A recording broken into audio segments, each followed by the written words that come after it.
Hey everybody, Nick here, and tonight I'm going to do a little bit of live unboxing for you of this brand new knife. I have literally not taken this out of the box yet, which has required a little bit of self-restraint.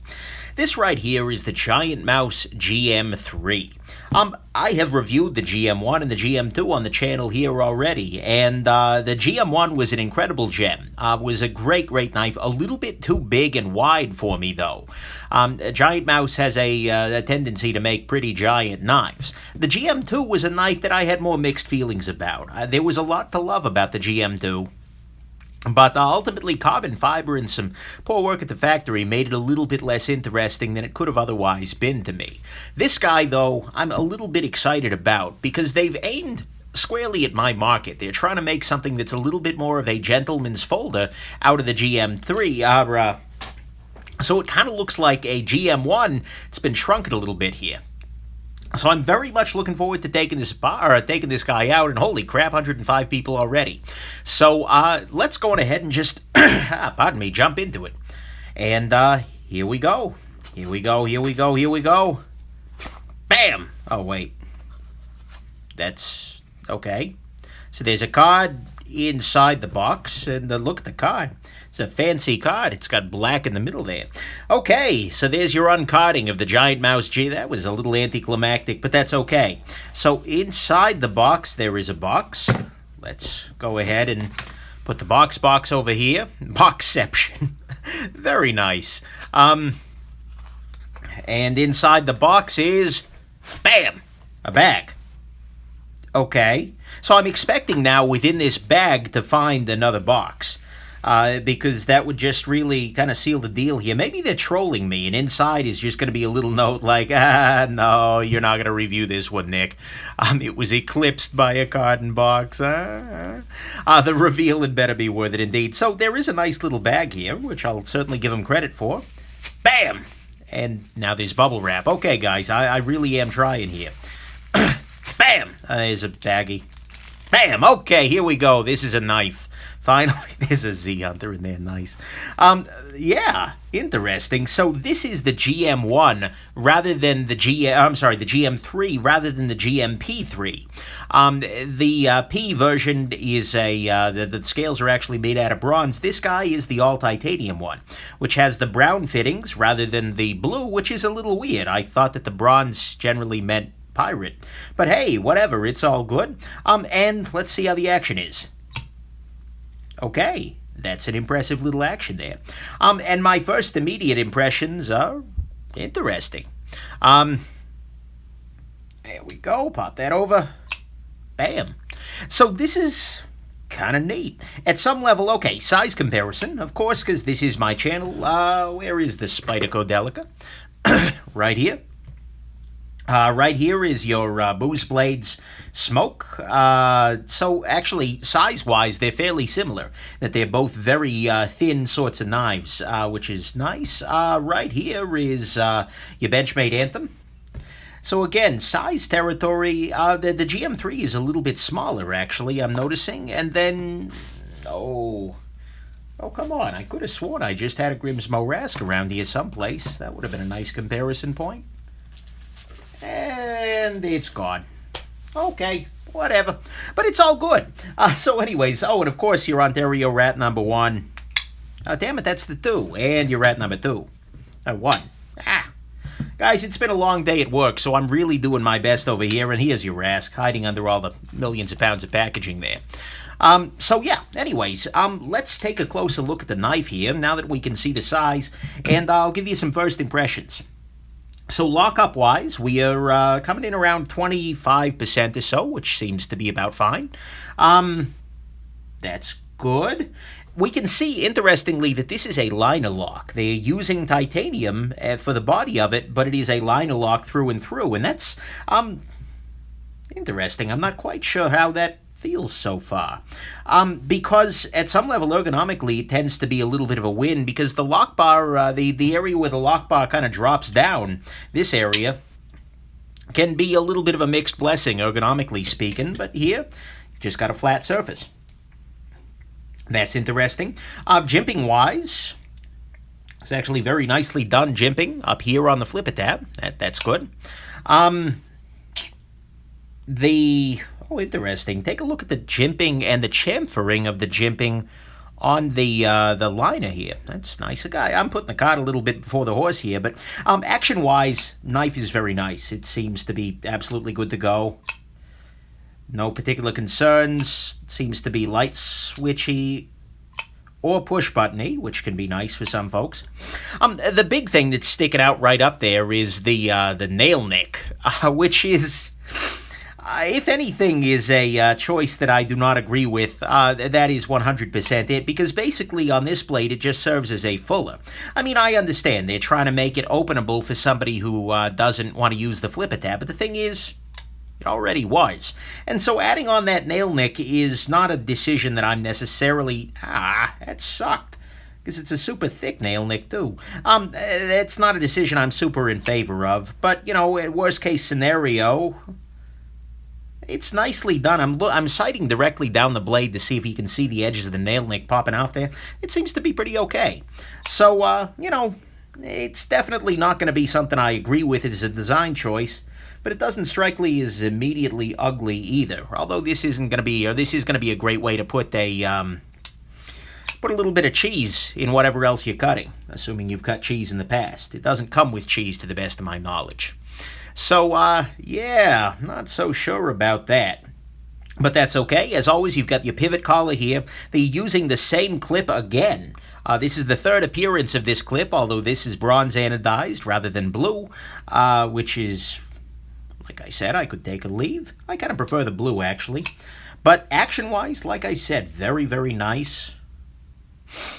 One person mentioned on Instagram already that they were finding that they could cut themselves on the tip as they were pulling it out of their pants, and I can see absolutely they're cutting it very close there. But the thing is, there is enough clearance here. They've got enough of a little raised lip here on the back spacer that I don't see that being an issue. I can push this into my pocket with zero concern about that kind of thing. Oh, that's awfully close there on the back. Interesting. Yeah. Yeah, that's very, very close. But I think it should be mostly okay. Wow. A lot of knives are doing that lately. Spine whack? Sure. Seems fine. No concerns there. The jimping here is an interesting choice. Why not? And it's done in the same manner as this little guy right here. And in fact, it's done in the same way. That seems to be a callback to the GM1 design, which is pretty interesting. So, Eric Losh is claiming that he set up an appointment with my assistant. So that jackass who actually broke into, or who was pretending to be me, sent me an email this morning complaining that he was now getting a bunch of spam, and accusing me of sharing, and I don't, I can't even. You screw me over and then you complain that you're getting a bunch of spam and that Yahoo's going to shut your account down? Really? Really, bro? Really? So, not so super impressed by that guy, but this knife seems pretty cool, I gotta say. I gotta try it in the pocket here, so hold on just a second. Yep, goes in the pocket. Comes out of the pocket. Very tight clip, but that's okay. Somebody was just asking if the top of the blade is crowned. Yes, it is. You can see here it's nicely rounded off along the top there. Daniel DeSanto, this is the GiantMouse Knives GM3, the follow-up to the GM1 and the GM2. So, that's pretty... Oh, look at that. Nice little... Hopefully you can see that there. Nice little numbering on the inside there. That's always a joy I prefer. To have numbered editions, and this backspacer is very nice as well. They've done a good job with the lanyard hole, keeping it very unobtrusive, very ergonomically there, but it also looks like it is a part of this design, which is something I appreciate very much. And then it wraps around the back here, gives a little bit more. Even this little part is nice. You can definitely tell that there is some design choices being made here, and so that's kind of nice. Minimal billboarding for the win. Yeah, that too. In fact, there is not a damn thing written on this knife. Oh, there's the logo that is on the clip here. We can just see it barely there. And that's really it. And so you can't tell at a glance what the steel is. This finger choil here, which may actually just be a sharpening choil, although with my tiny little fingers, I think it'd work. But that's kind of an interesting, it's not quite big enough. And actually, they could have used to make it a little bit bigger so that this little portion here would be a little further away from the edge of the handles there. Oh, interesting. It looks like they've left that partly dull just as a precaution there. Yeah, so M390 is the steel here, which is absolutely good to go. Is the very, very best knife steel out there, in my personal opinion. At least right now, for everyday carry. Actually, I don't know if I can say that for sure. Is it sharp? That's a great question. Let's find out, shall we? Holy cow. I dare say it will cut. 204p from another mother. Daniel DeSanto, this is being made, actually, are they very specific? I believe the last one was made by Viper Technicut, but I don't know who's making this one. Did they say in the little tag? Let's see here. No, everything seems to make sense. All right. This is their warranty statement. So one thing I got to highlight on, all GMs are made by Viper, somebody's saying now here. One thing I got to highlight is that in the GM2 process, when I was reviewing that, they had a really terrible warranty originally, and then I talked to the guy about it, and he actually changed the warranty policy on the basis of that discussion. So that's kind of a nice thing, and something I very much appreciated. Mechanically, we're looking at what looks to be an internal stop pin here that's going entirely within the blade. You can see it's not up inside here. It's that little post right there. Oh, somebody's asking for a Z Hunter size comparison, and, well, of course, I can do that, 100%. The action on the GM3 is slightly better than the Z Hunter, actually by a pretty damn good margin. No vertical or horizontal blade play, which is something there really shouldn't be, but yeah. Interestingly, this design of having relatively high, the liner on the liner lock is not proud at all. It's actually slightly recessed relative to the scales, is, it's got advantages and disadvantages just looking at it immediately. The big advantage of it is that it is absolutely going to be very difficult to accidentally unlock this knife. This is why the Spyderco Gale Bradley 2, I think the one did as well, it had a similar approach where the liner was a little bit shy of the scales, and so as a result, you really did need to kind of jam a finger in there, and it prevented, if you're using it, hard use kind of thing, accidentally unlocking it. It makes things a little bit harder to get at, but the thing is, look at the inside here. They've done a very nice chamfer on the inside here, which is actually pretty impressively done.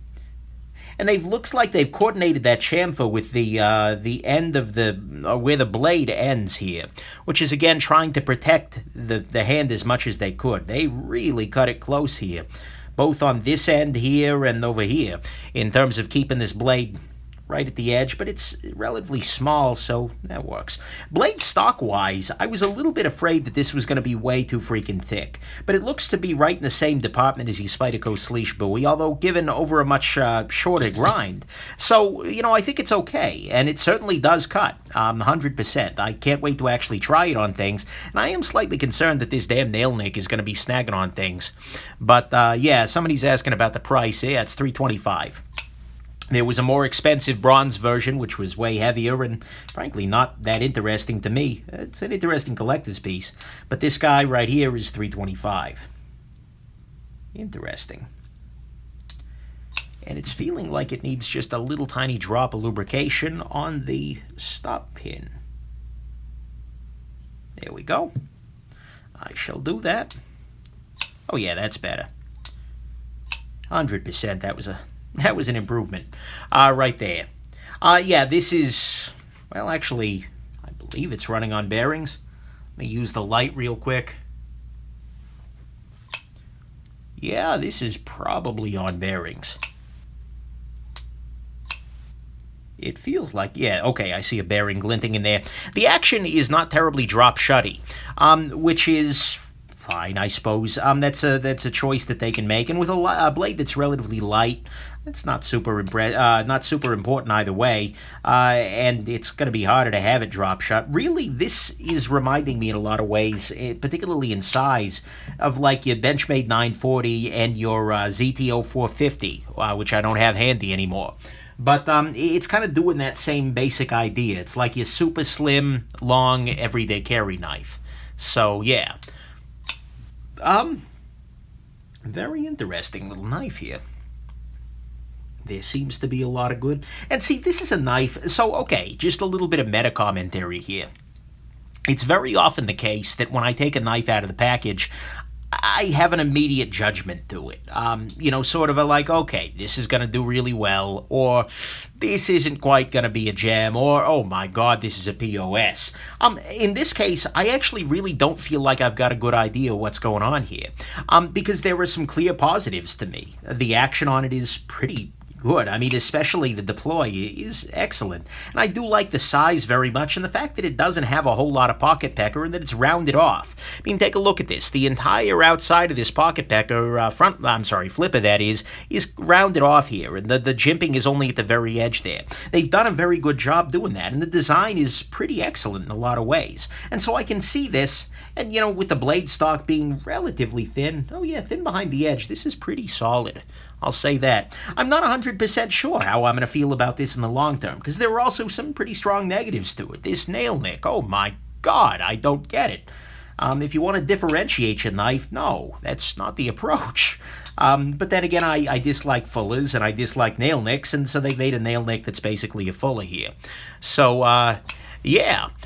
The Uncle Spoons asks, is the nail nick usable and large Sebenza comparison? I unfortunately no longer own say it's unfortunate, I just no longer own a large Sebenza, so I can't really do a size comparison with it there.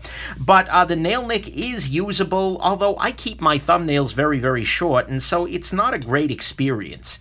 It's kind of got the bamboo shoots under the fingernails thing, but that's the feeling I have about all nail nicks. I am a self-hating nick. I hate every nick but myself, and actually many days not a big fan of me either. But that's okay. And so the nail nick there, yeah, not really doing it for me. But that said, like I said, there's a lot of good here, and I think that this is a knife that, well, actually, I think this is a knife I'm going to need to carry a bunch. In order for me to really understand what's going on here, I think I'm going to need to go for it. And this has this has a strong possibility, that is, of being kind of a sleeper, because the design team is great. It's a collaboration with Vox and Ansu, and they're both excellent designers, and there's not anything I can complain about in the construction here immediately, really at all. Actually, let me look at the fit and finish here. I was just looking to see if I could see light coming through here. The bottom of the clip is beautifully done. Look, fit and finish and construction-wise, this is great. I love the jimping. Everything's roughly in alignment here. Even the screws are nicely done. So fit and finish wise, this is a really, really excellent knife. I'm big fan of that on this. And so I really don't know how I'm going to land on this guy. So we're going to find out. But I suspect this guy's going to end up getting a lot of pocket time in order for me to figure that out. So yeah, very, very interesting. Number 30 is mine. Oh, centering is... looks like either dead on or just a hair towards the show side. But again, I haven't taken this guy apart yet, and maybe doing so will reveal some excellence that's missing or otherwise. Yeah, very nice. The plunge grind is done well. The sharpening choil is spectacular. I've been having a bunch of bad sharpening choil experiences lately. They've done a great job, but look at the inside. This is going to be okay, I can tell you 100%, first impressions, this is going to be a knife that has a details section. Sometimes you will watch my reviews, and I will spend time saying this knife has some great details. And what that generally means to me is that, like, there is a certain amount that you have to do to get a folding knife correct, and to make it a very nice folding knife. And then some people go a little bit further. They add a little bit of panache to it. They add in little details that are not necessarily incredibly functionally important, but really do improve at sort of that artistic, sculpture-y, knife snobby level what's going on here. So for instance, the backspacer for me is absolutely going to be a detail that I highlight, because I love the fact that they've got, and this has been a running motive, they've got two different things here. They've got a nice kind of continuation of this curve on the top of the knife all throughout it there. They've got these nice chamfers on the inside. They've got the fact that the blade is not only crowned, but they've also rounded off this little portion here, which makes it even better with a finger choil. So, yeah, lots of very interesting stuff going on here with this little knife. I'm getting a lot of requests to open it up and see what's it like inside. And you know what? What the heck? Why not? I'll do a full disassembly video, but, you know, let's see what we can do. For those of you who are freaking out right now, like, wait, why did he just roll another work surface onto his work surface? The answer to that is that this one is the one that I put down for disassembly because it gets oil all over the place. And that way, as I'm actually doing my my reviews and whatnot, I'm not covering my world in oil. So, yeah, that's kind of nice. Looks like T8 here. Really? I don't know if this is Loctited or free spinning or both, but oh no, there we go. We popped it. So we can see here that there is a pivot. Yeah, there was some kind of thread locker in there. Looks like purple. And then inside the pivot collar there is your screw. Wow, they put a lot of Loctite in there. That's actually really, I hope that what that means is that whoever made this just drowned it in Loctite, and that when I clean that out, they're going to be having a much better, it's going to have a better action for it. Okay, the back side here isn't as tightened down, if you will. Put that up there. For some reason, doing these disassemblies live is always a little bit more stress-inducing. Whoa, and there it's apart. Beautiful. Yeah, I'm seeing some definite evidence that the Loctite has permeated the action here. So whoever was putting this guy to... Whoa! Look at these stainless steel washers, guys. This is not a... This is one of those things that I'm not yet bent out of shape about, but I can see sometime in the future becoming so. Having the bearing knives that are against titanium is something that's a little bit weird. And especially, I had a guy arguing the other day in email that with ceramic bearings that's dangerous. I don't know, I'm not an engineer. But I love very much seeing that in here. This, again, is showing all the details, or all the hallmarks of a knife with great details. There we go. Steve Rasmussen is saying purple is the lowest retention type. That could well be. And maybe they just drowned it in it. I don't know. Or maybe it's a different compound altogether. Who knows what they're using over there in Italy. But look at that. See, guys, another detail. They put this nice in there. In case you forget who the designers are, put that in there. Wow. Guys, they're doing good here. And so it looks to me like this liner is held in mostly by the clip screw, which I do not need to remove and frankly will not remove. But again, this is a well thought out design. This is very much reminding me of the GM1, which is a beautiful thing because I love the GM1. I think the GM1 was one of the very best knives that came out around that time period, and this is reminding me a lot more of it. Just great execution here. Yeah, there was some gunk in the action here, so I'm hoping I'm going to be doing some joy, doing good business. Is it bad to oil a pivot with olive oil? Yeah, I wouldn't go there. And not only is it high viscosity, but pivots and pasta are very different things. I know what you're going for there, but alas, I'm a much bigger fan of olive oil on pasta than pivots. So I've cleaned this out now, which is nice, good to go. You can see that the 10-ball hole is drilled all the way through, but it's got a separate collar, like they did a separate drill, just to give it a little bit more... that's interesting, actually. Yeah, so I don't know if I can show this, but on this side there's an extra chamfer around the edge of the detent hole, which is nice. Yeah, olive oil can also go rancid. Look, I've never tried it in a knife pivot because it's freaking viscous and... Well, that just leads to a viscous cycle. Yeah, sorry about that. No, I'm not sorry at all, actually. Just take it. So anyways, cleaning this out here, I do hope that we're going to be making a difference in the world. Because that's really all what we're after, right? To make a difference in the world. Popped out that washer. That's okay.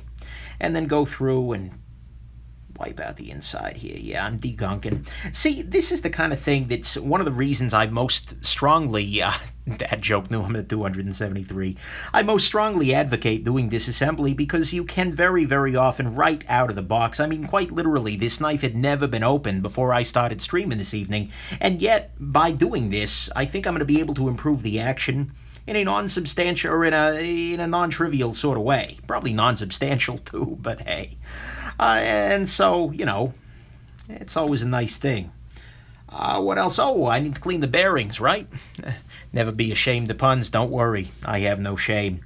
One thing you will notice, by the way, as an aside, on my wrist right here is a Meistersinger Neo, which is a very weird one-handed watch. That's right, all it has is an hour hand, just with a lot of detail there. So I can tell it's getting to be 9:45-ish, but that's the level of detail you get off of it. Speaking of details. So it's a weird little watch on loan from my buddy Jim. Thank you very much, Jim. But should be interesting to see how it works in my life. All right, so my bearings are now clean. I've gotten rid of the scourge of whatever Loctite that was. And now we're ready to put this little guy right back together. So we'll go ahead and start, and I'm going to go ahead and use some 10-weight nano oil on this guy. And I've actually been using something a little different lately. This right here is actually, it's still your nano oil, but they're trying a different approach where they put it into a pen. This is like a ballpoint pen sort of an affair. So if you press down a little bit, it gives you a very light bead of oil on whatever it is you're working on. And so it's a silly thing 100%, but at another level it's kind of great, especially because it helps me to cut down on the amount of freaking oil I'm putting down in the world, because I use a lot of oil on a regular basis. And so hopefully that'll be nice.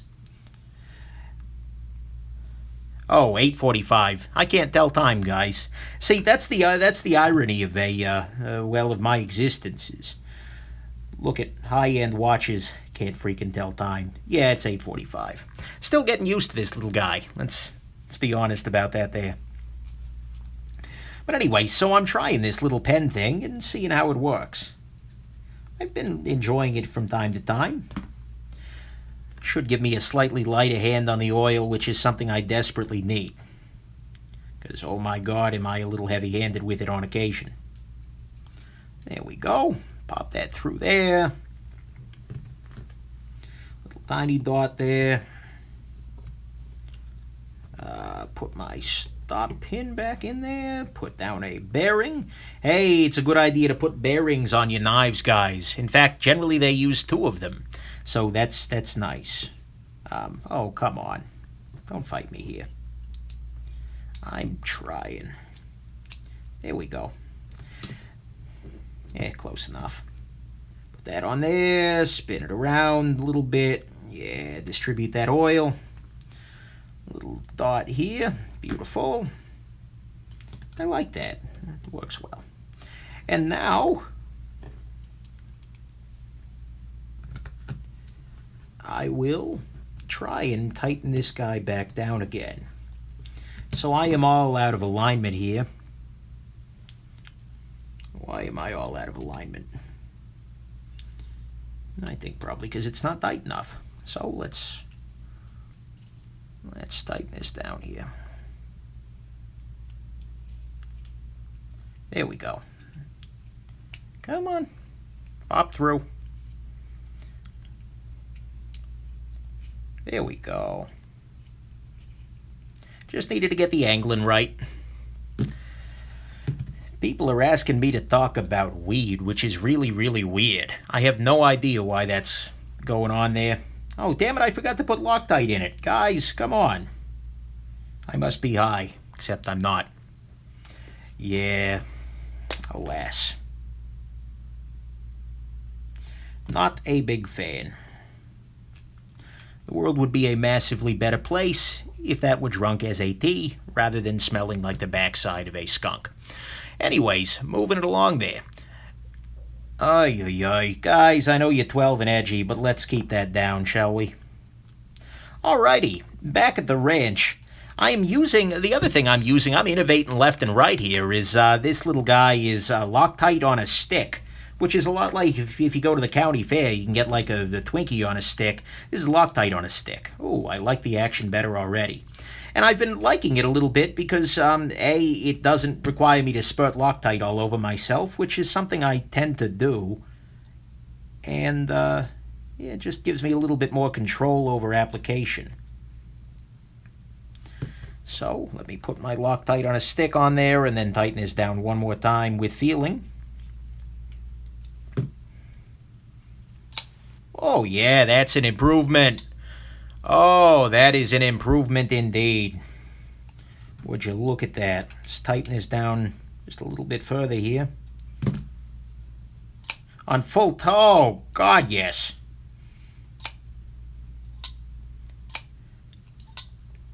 Oh, yeah, that's a big improvement, guys. Sorry, that count. I really hope nobody's listening to this stream like over speakers or something at work, because, yeah, that would be a little bit awkward. I really, really enjoyed that. But like I said, this is a... could I do a review on grapes? Nice. No, this is a really good piece of evidence for why you want to do disassembly. Because this knife has just gone from being maybe a 7 or an 8 in action to being closer to a 9 just overnight. That's not an official rating system. Good God, don't make me try and do that again. Drop shut-itude, let's see where we're at here. It's not dropping shut necessarily, but again, with this lightweight blade, I'm not super surprised about that. Actually, let me see if I can dial the pivot in a little bit to get it better, because right now, no blade play in any direction.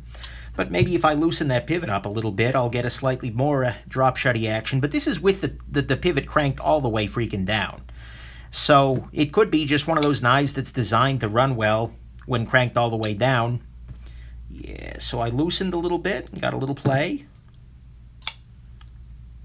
No play. A little smoother. Okay, there you go. Beautiful. Beautiful indeed. So in terms of action, you know, yeah, and closing fall shut-itude here, well, not super impressive relative to like the Skaha here, the North Arm Knives Skaha, which apparently is now like sold out roughly forever. Sorry about that, guys. But damn, is this still a good knife. So yeah, anyways, but yeah, I gotta say, for having a light blade as it does, the action here is not something I will complain about. And particularly given the fact that this knife is not well suited to sort of your conventional method of opening, or of closing, that is, where you kind of get your thumb under the finger tab, or the flipper tab there, and have it fall down. I don't mind not having as much of a drop shutty action here. Sorry about that, sweated on my glasses, which is weird. Hot as hell here, guys. Welcome to freaking Michigan.